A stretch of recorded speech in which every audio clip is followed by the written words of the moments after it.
En el nombre del Padre, del Hijo y del Espíritu Santo. Amén. Padre nuestro que estás en el cielo, santificado sea tu nombre.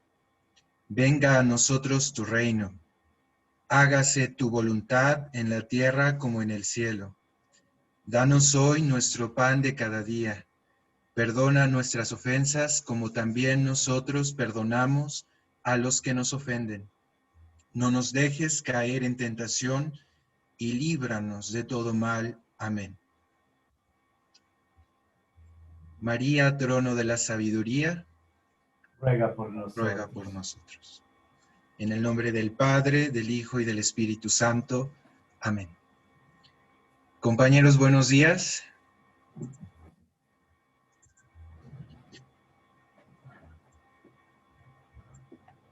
¿Ya se ve mi pantalla? Ya se ve, Gus. Gracias. El día de hoy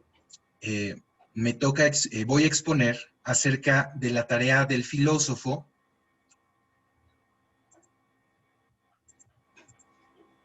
en la alegoría de la caverna de Platón. Mi comentario filosófico será acerca de la tarea del filósofo en la alegoría de la caverna.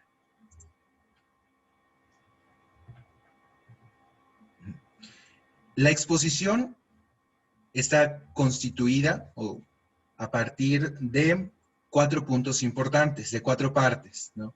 La primera parte es una introducción, donde vamos a hablar, vamos a explicar qué es una alegoría.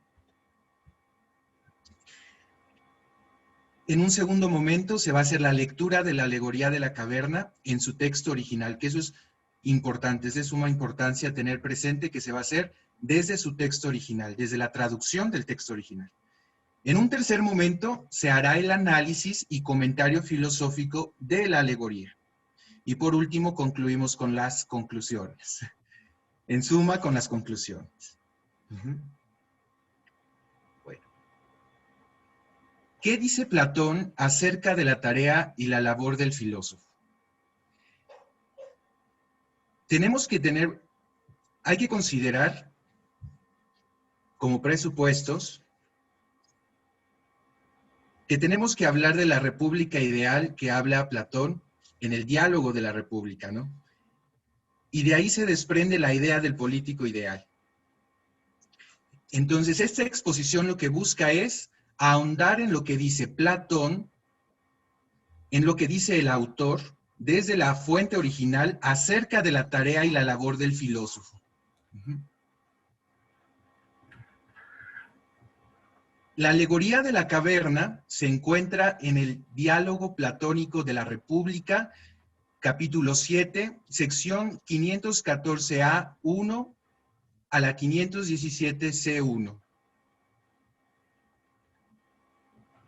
Platón, en este discurso a Glaucón, Sócrates, en discurso a Glaucón, propone una alegoría. Pero, ¿qué cosa es una alegoría?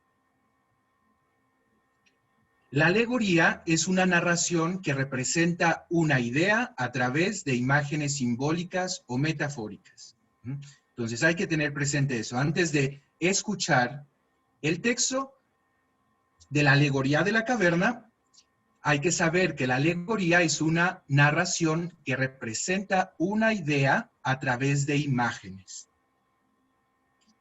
La alegoría transmite una verdad de alta complejidad para ser expresada.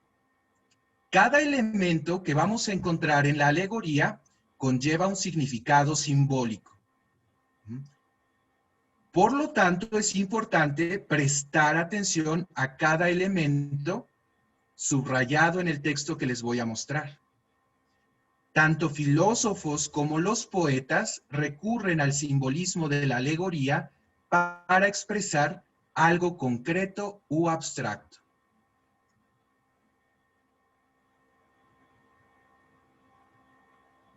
Ahora sí, damos paso a la lectura de la alegoría de la caverna en su texto original, traducido al español, La versión que voy a utilizar, o que se utilizó, es la traducción de Eggersland.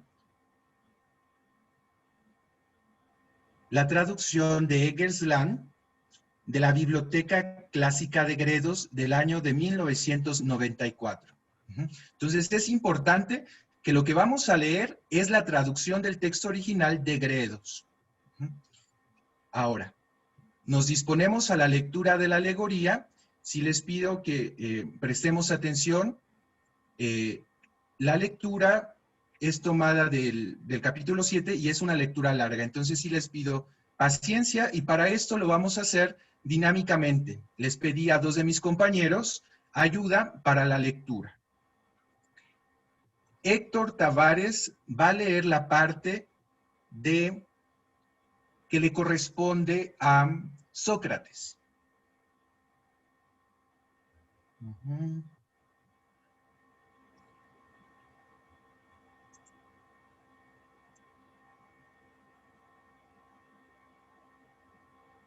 ¿Me podrían indicar qué estamos viendo ahorita?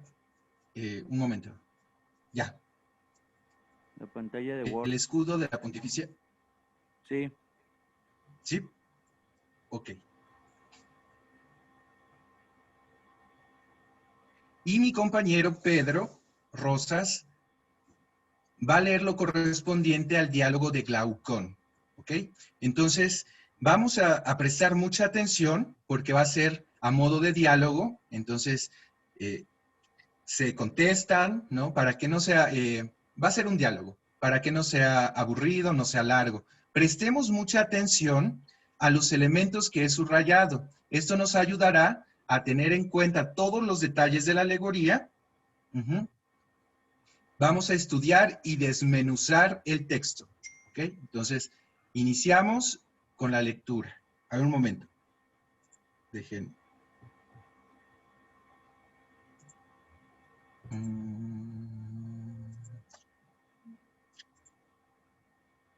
Ahora sí.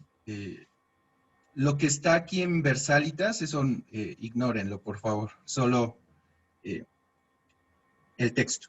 Ahora sí, puedes iniciar, Héctor.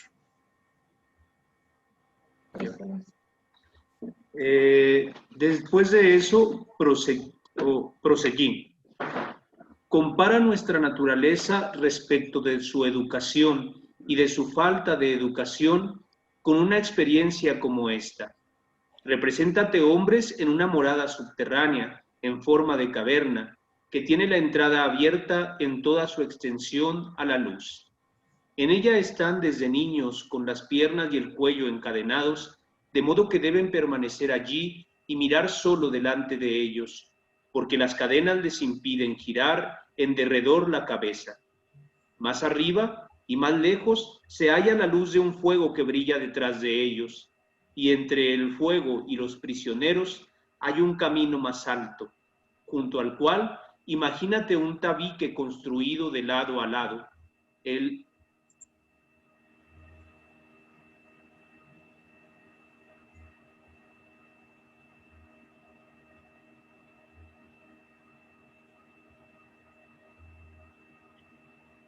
Como el biombo que los titiriteros levantan delante del público para mostrar por encima del biombo los muñecos. Me lo imagino. Imagínate ahora que del otro lado del tabique pasan hombres que llevan toda clase de utensilios y figurillas de hombres y otros animales, hechos en piedra y madera y de diversas clases, y entre los que pasan, unos hablan y otros callan. Extraña comparación haces, y extraños son esos prisioneros. Pero son como nosotros, pues en primer lugar, ¿crees que han visto de sí mismos o unos de los otros otra cosa que las sombras proyectadas por el fuego en la parte de la caverna que tienen frente a sí? Claro que no, si toda su vida están forzados a no mover las cabezas. ¿Y no sucede lo mismo con los objetos que llevan los que pasan del otro lado del tabique? Indudablemente. Pues entonces, si dialogaran entre sí, ¿no te parece que entenderían estar nombrando a los objetos que pasan y que ellos ven? Necesariamente. Y si la prisión contara con un eco desde la pared que tienen frente a sí, y alguno de los que pasan del otro lado del tabique hablara, ¿no piensas que creerían que lo que oyen proviene de la sombra que pasa delante de ellos? Por Zeus que sí. Y que los prisioneros no tendrían por real otra cosa que las sombras de los objetos artificiales transportados. Es de toda necesidad. Examina ahora el caso de una liberación de sus cadenas y de una curación de su ignorancia. ¿Qué pasaría si naturalmente les ocurriese esto? Que uno de ellos fuera liberado y forzado a levantarse de repente, volver el cuello y marchar mirando a la luz, y al hacer todo esto sufriera y a causa del encandilamiento fuera incapaz de percibir aquellas cosas cuyas sombras había visto antes. ¿Qué piensas que respondería si se le dijese que lo que había visto antes eran fruslerías y que ahora en cambio está más próximo a lo real, vuelto hacia cosas más reales y que mira correctamente?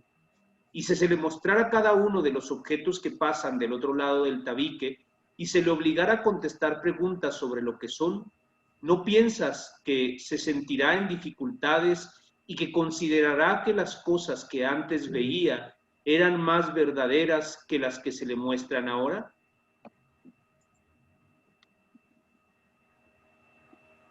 Mucho más verdaderas. Y si se le forzara a mirar hacia la luz misma, ¿no le dolerían los ojos y trataría de eludirla, volviéndose hacia aquellas cosas que podía percibir, por considerar que éstas son realmente más claras que las que se le muestran? Así es. Y si a la fuerza se lo arrastrara por una escarpada y empinada cuesta, sin soltarlo antes de llegar hasta la luz del sol, ¿no sufriría acaso y se irritaría por ser arrastrado y tras llegar a la luz tendría los ojos llenos de fulgores que le impedirían ver uno solo de los objetos que ahora decimos que son los verdaderos? Por cierto, al menos inmediatamente. Necesitaría acostumbrarse para poder llegar a mirar las cosas de arriba. En primer lugar, miraría con mayor facilidad las sombras y después las figuras de los hombres y de los otros objetos reflejados en el agua, luego los hombres y los objetos mismos.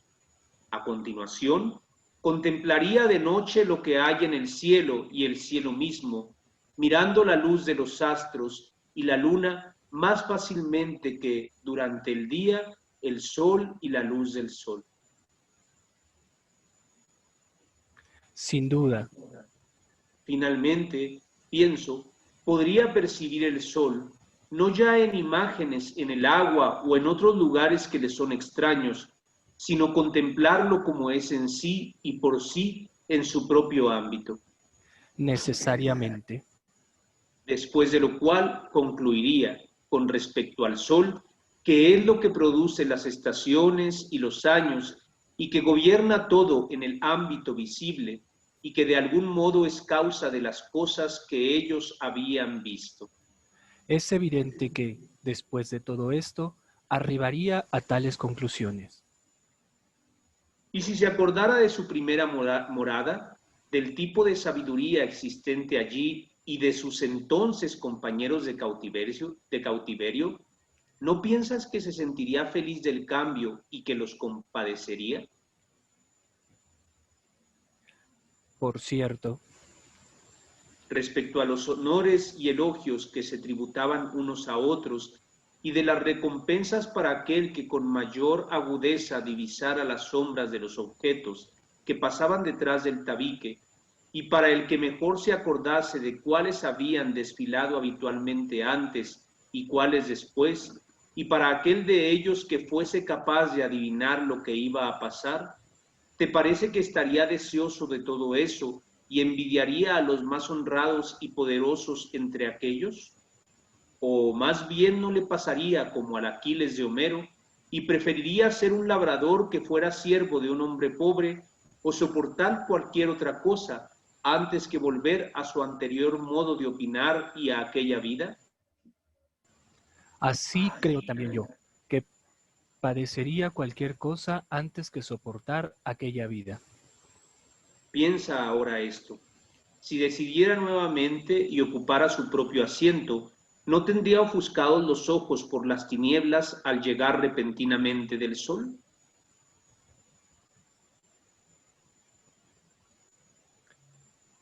Sin duda, Y si tuviera que discriminar de nuevo aquellas sombras en ardua competencia con aquellos que han conservado en todo momento las cadenas, y viera confusamente hasta que sus ojos reacomodaran a ese estado y se acostumbraran en un tiempo nada breve, no se expondría al ridículo y a que se dijera de él que por haber subido hasta lo alto se había estropeado los ojos y que ni siquiera valdría la pena intentar marchar hacia arriba.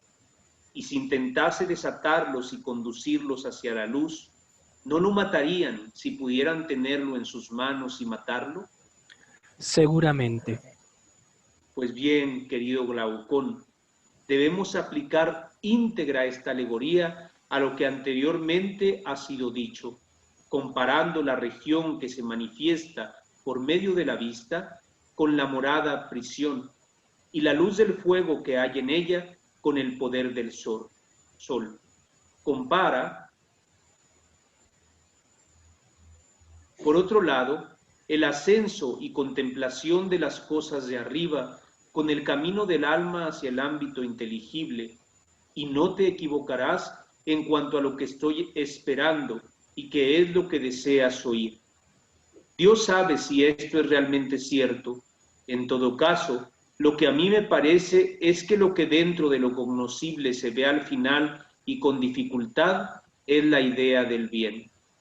Una vez percibida, ha de concluirse que es la causa de las cosas rectas y bellas, que en el ámbito visible ha engendrado la luz y al Señor de ésta, el sol, y que en el ámbito inteligible es señora y productora de la verdad y de la inteligencia, y que es necesario tenerla en vista para poder obrar con sabiduría tanto en lo privado como en lo público. Comparto tu pensamiento en medida que me es posible. Mira también si lo compartes con esto. Mira también si lo compartes con esto, no hay que asombrarse de quienes han llegado allí, no estén dispuestos a ocuparse en los asuntos humanos, sino que sus almas aspiran a pasar tiempo arriba, lo cual es natural si la alegoría descrita es correctamente también esto. Tampoco sería extraño que alguien que de contemplar las cosas divinas pasara a las humanas, se comportase desmañanadamente y quedara en ridículo por ver de modo confuso y no acostumbrado aún en forma suficiente a las tinieblas circundantes se viera forzado, en los tribunales o en cualquier otra parte, a disputar sobre sombras de justicia o sobre las figurillas de las cuales hay sombras, y a reñir sobre esto, de modo en que esto es discutido por quienes jamás han visto la justicia en sí. Hasta ahí. Muchas gracias, compañeros. Hasta ahí ha llegado la lectura de la alegoría de la caverna, o del mito de la caverna. Ahora vamos a proseguir con la aclaración de algunos términos que necesitan de explicación, ¿no? Porque de modo inmediato no son claros. En primer lugar, tenemos biombo. En la primera parte, en la introducción, ¿no? El biombo es el mueble formado por dos o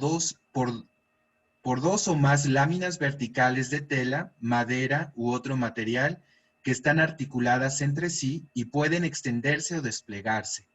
Se utilizan para establecer una separación dentro de un espacio.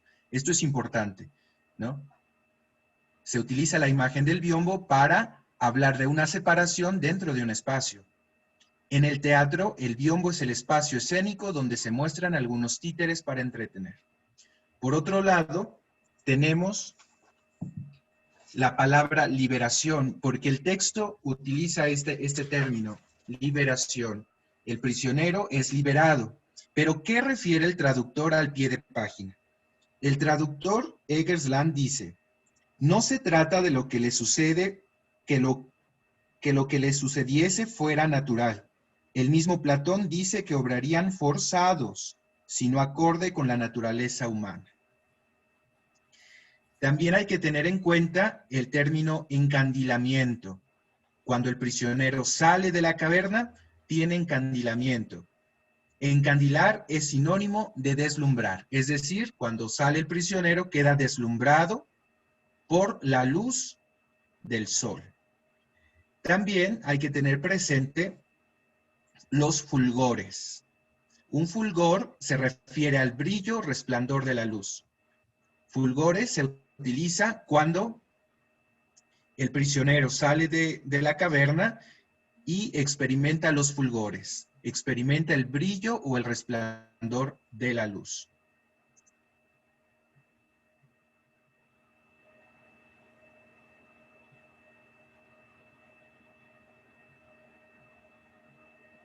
Ahora proseguimos a la segunda parte de la exposición, que es el comentario, la lectura del comentario filosófico.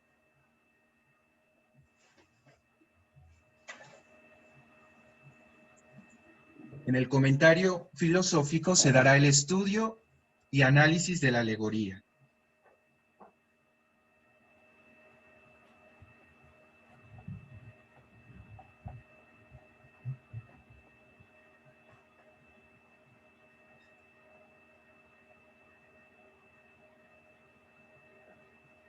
¿Me podrían indicar qué se está proyectando? La presentación de PowerPoint está Platón y pues, los diálogos y Platón señalando con el dedo. Ah, ok. ¿Y se está viendo el spotlight? ¿El punto rojo? Sí. Sí, ok. Bueno. El texto que vamos a analizar pertenece al diálogo platónico de la República. Esta obra es uno de los 36 diálogos escritos por Platón, filósofo griego del siglo IV a.C., cuyo maestro fue Sócrates.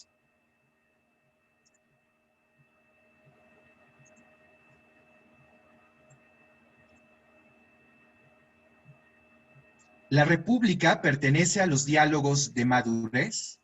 En él Platón se refiere a la forma justa de gobernar la República. Concretamente, en el texto se nos presenta a modo de alegoría la idea platónica de la labor del filósofo. La alegoría es una narración que representa una idea a través de imágenes simbólicas. En muchos casos se recurre a la alegoría para transmitir una verdad de alta complejidad. Es una narración que compara dos realidades para expresar una idea.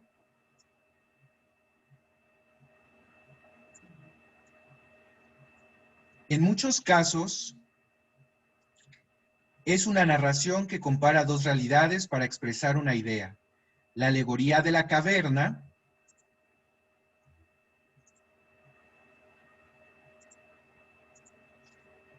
es una narración, es un discurso entre Sócrates y Glaucón de Atenas, hermano de Platón. En el texto, Sócrates presenta a su interlocutor presenta al interlocutor la tarea de los que verdaderamente han contemplado el bien y la verdad.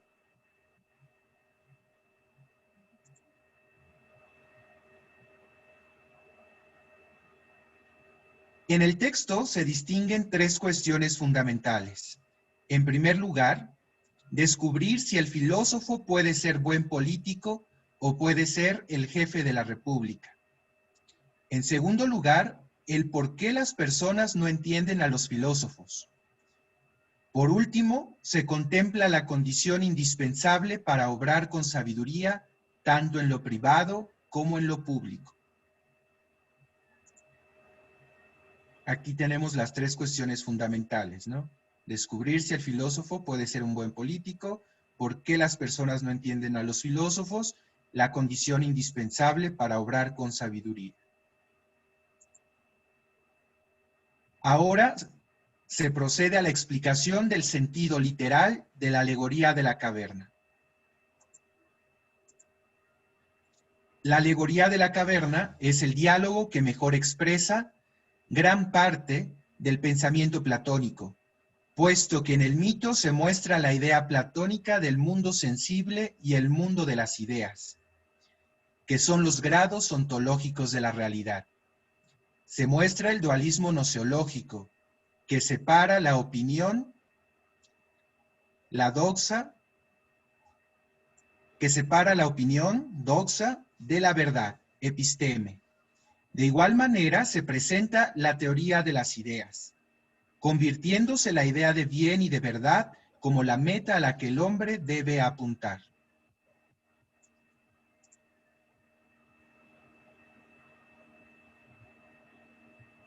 Aquí tenemos en griego la palabra ciencia, episteme, y doxa, opinión.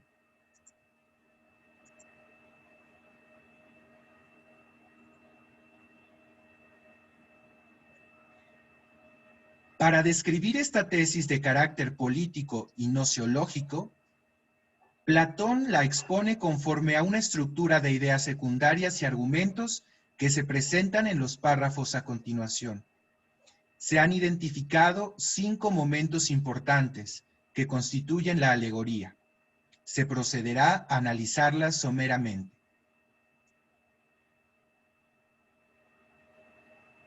En un primer momento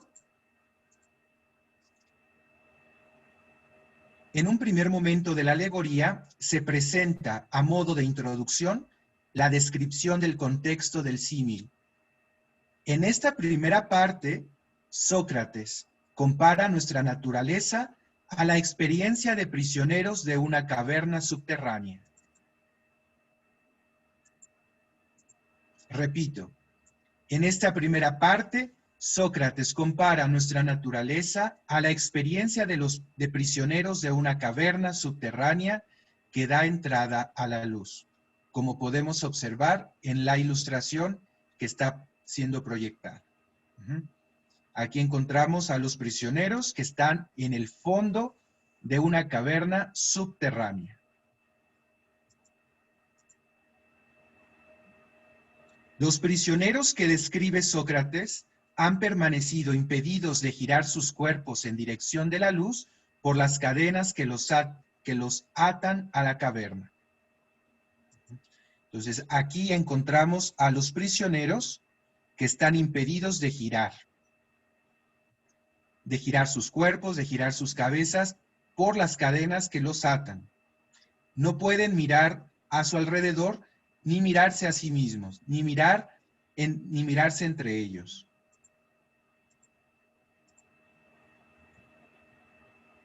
Es importante que Platón utiliza la palabra girar sus cuerpos. Más adelante explicaré el significado de este término. Detrás de los prisioneros se encuentra al final un camino alto que conduce a la luz y al final la luz de un fuego que brilla. Ubiquemos aquí el camino alto y la luz.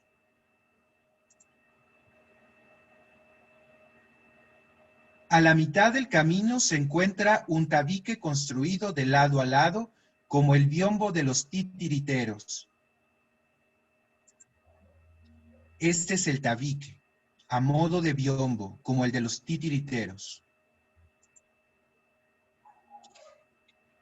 Muchas veces utilizamos el término biombo, pero Platón dice es un tabique a modo de biombo.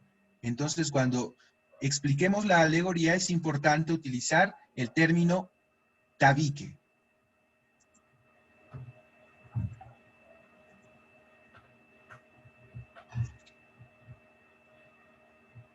El tabique separa y divide a los prisioneros de la oscuridad y la luz de la caverna. Como les comentaba al inicio, el biombo separa una realidad de otra. La realidad de la oscuridad y la realidad que da paso a la luz, a la salida de la caverna. Detrás del tabique desfilan hombres que portan figurillas de hombres y otros animales. Gracias a la luz que brilla detrás de los prisioneros, se refleja al fondo de la caverna las sombras que han contemplado los prisioneros por toda su vida. Este fuego que se encuentra en el camino que conduce a la salida de la caverna refleja las sombras de los objetos que los hombres que desfilan a lo largo de este camino pasan, ¿no? Entonces, la luz refleja las sombras de los objetos. Los prisioneros, lo único que pueden observar, la única realidad que tienen frente a sí, son las sombras que proyecta la luz del fuego que hay detrás de ellos.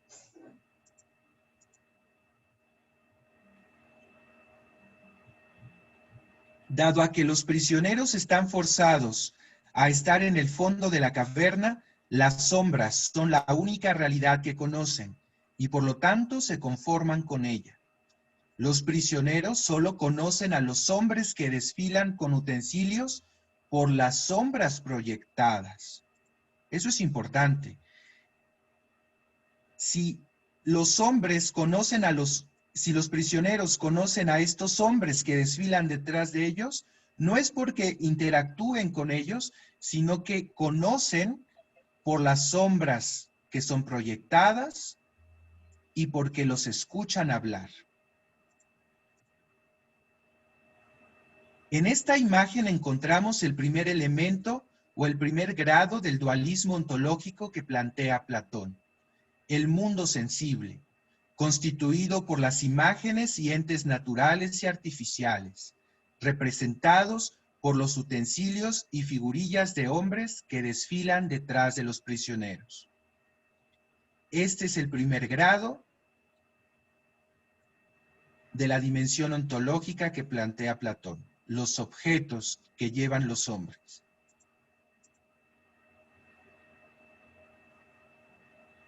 Para alcanzar el conocimiento sensible, el hombre recurre a la conjetura.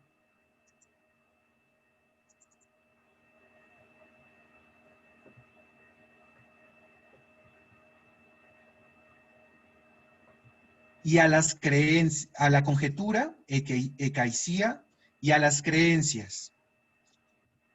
Tanto la conjetura como las creencias conforman el primer grado del conocimiento platónico, la opinión o doxa.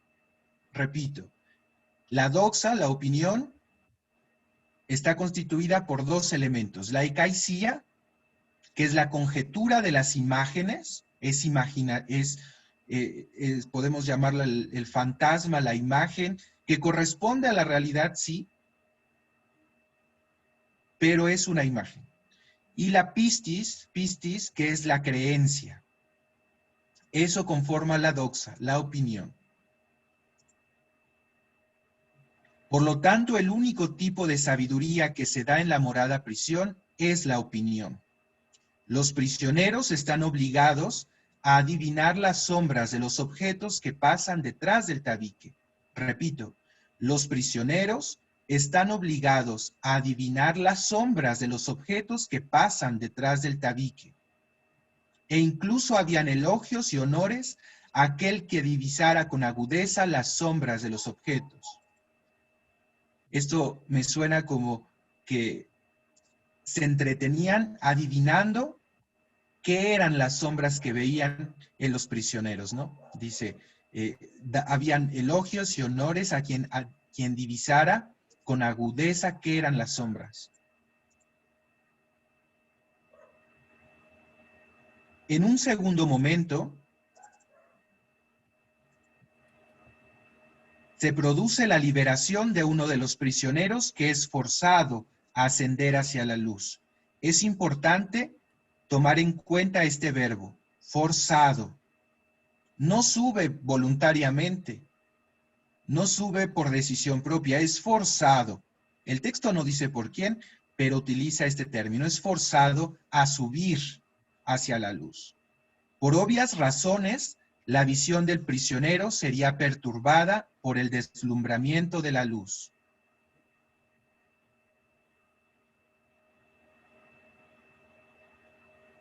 Por obvias razones, la visión del prisionero sería perturbada por el deslumbramiento de la luz.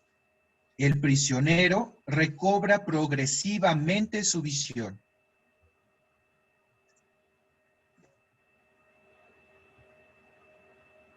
Cuando sale el prisionero, el exprisionero de la caverna, tiene un deslumbramiento de la luz y por lo tanto su visión es perturbada y la recobra progresivamente.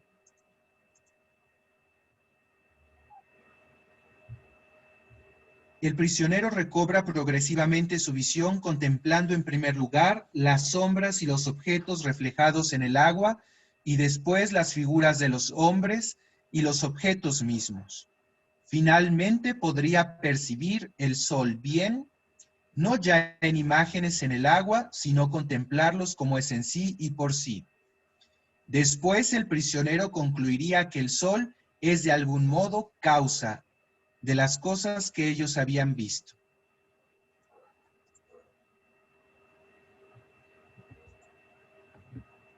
Hasta que el exprisionero se acostumbra al brillo de la luz, es que puede contemplar sin problema el mundo fuera de la caverna, el mundo de las ideas.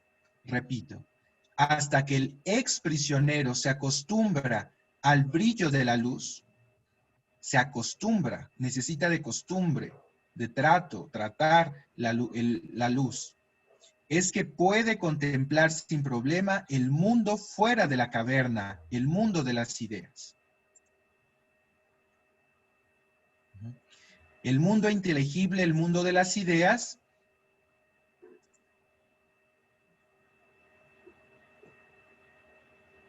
que es conocido o podemos alcanzar el mundo inteligible por la razón discursiva y la intuición intelectual. Y para hablar del mundo inteligible utilizamos la palabra episteme en griego, que significa verdad o ciencia. En un tercer momento, al sentirse feliz, compadece, el exprisionero compadece y recuerda a sus compañeros prisioneros. Recuerda el tipo de sabiduría que se da en aquella morada. Este momento de la alegoría es importante, puesto que es el que impulsa al prisionero a regresar a su antigua morada. Cuando Platón, por boca de Sócrates, dice lo siguiente: o más bien no le pasaría como al Aquiles de Homero y preferiría ser un labrador, que fuera siervo de un hombre pobre, o soportar cualquier cosa antes que volver a su anterior modo de opinar y aquella vida. El exprisionero daría todo por no regresar a su antigua vida y modo de conocer.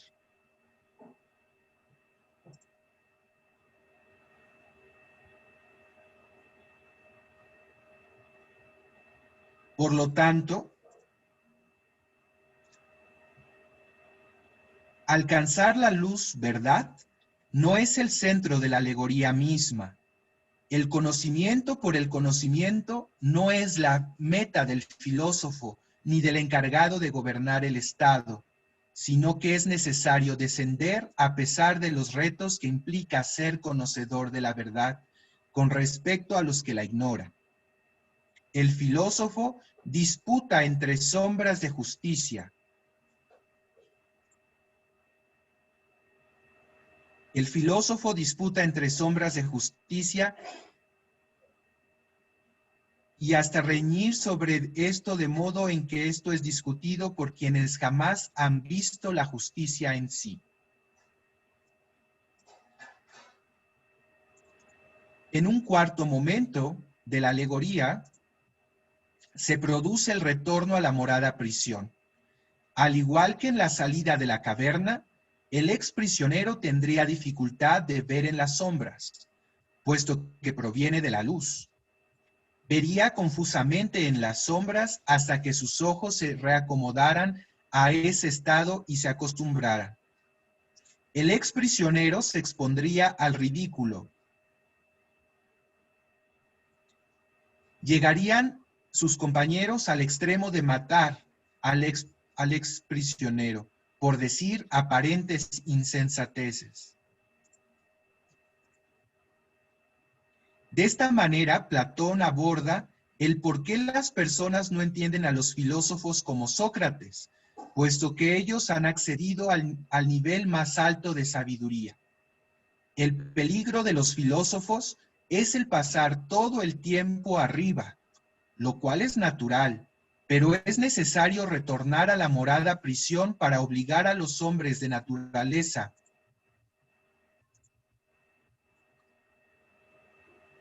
Las personas no entienden a los filósofos como Sócrates, puesto que ellos han accedido al nivel más alto de sabiduría.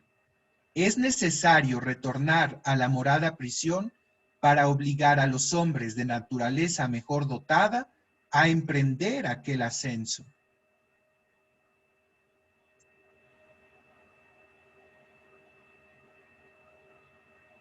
En un quinto momento se da la explicación por parte de Sócrates del sentido espiritual de la alegoría de la caverna. Se da la aplicación íntegra de la alegoría. Se compara la vista con la morada prisión. Se compara la luz del fuego que hay dentro de la caverna con el poder del sol.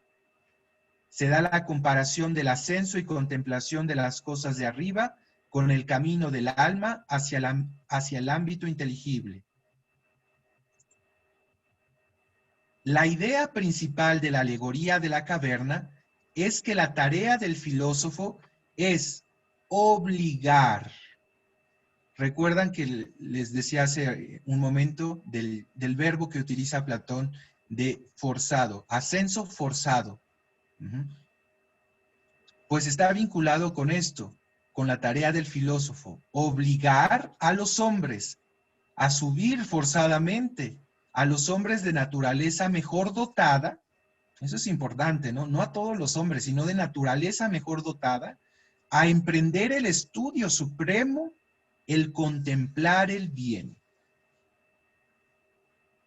y llevar a cabo aquel ascenso. Hay que obligar a los hombres de naturaleza mejor dotada a contemplar el bien, a que suban y tras haber ascendido y contemplado suficientemente, no permitirles quedarse allí y no estar dispuestos a descender junto a aquellos prisioneros, sacarlos de su zona de confort, ¿verdad? Eso es lo que insiste Platón, sacarlos de la zona de confort. Hay muchos que deciden que suben al mundo de las ideas, pero no quieren bajar, ¿no? Incluso Platón dice, ¿no? Se sienten como los bienaventurados. La educación es el arte de volver este órgano del alma de modo más fácil y eficaz en que puede ser vuelto, mas no como se le infundiera la vista, puesto que ya la posee, sino en caso de que se lo haya girado incorrectamente y no mire a donde debe, posibilitando la corrección. Conclusiones.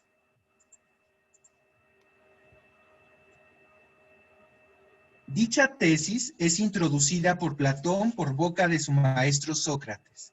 Se expone que la tarea del filósofo no consiste en alcanzar la verdad, menos en compartirla, sino que guía a sus compañeros para que puedan por sí solos alcanzar la luz verdad. Platón recurre a la alegoría para expresar su idea. El mito de la caverna no termina cuando el prisionero contempla la luz del sol.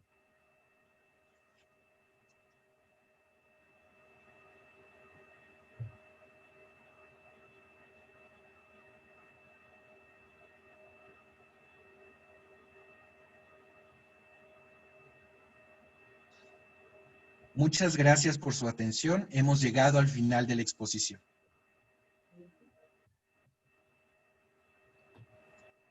Gracias. Muchísimas gracias, Gustavo. ¿Podrías decir un Dios te salve de María, dirigir la oración final y retomamos las ideas de tu presentación el jueves, yo creo? Dios te salve María, llena eres de gracia, el Señor es contigo. Bendita entre todas las mujeres y bendito es el fruto de tu vientre Jesús. Santa María, Madre de Dios, ruega por nosotros pecadores, ahora y en la hora de nuestra muerte. Amén. el Señor nos bendiga y nos guarde, nos muestre su rostro y se apiade de nosotros, nos muestre su rostro y nos conceda su paz. El Señor nos bendice en el nombre del Padre, del Hijo y del Espíritu Santo. Amén. Amén. Muchas gracias. Que tengan un buen fin de semana y nos vemos la semana que viene. Gracias, Padre. Buen fin de semana, hasta luego. Hasta luego.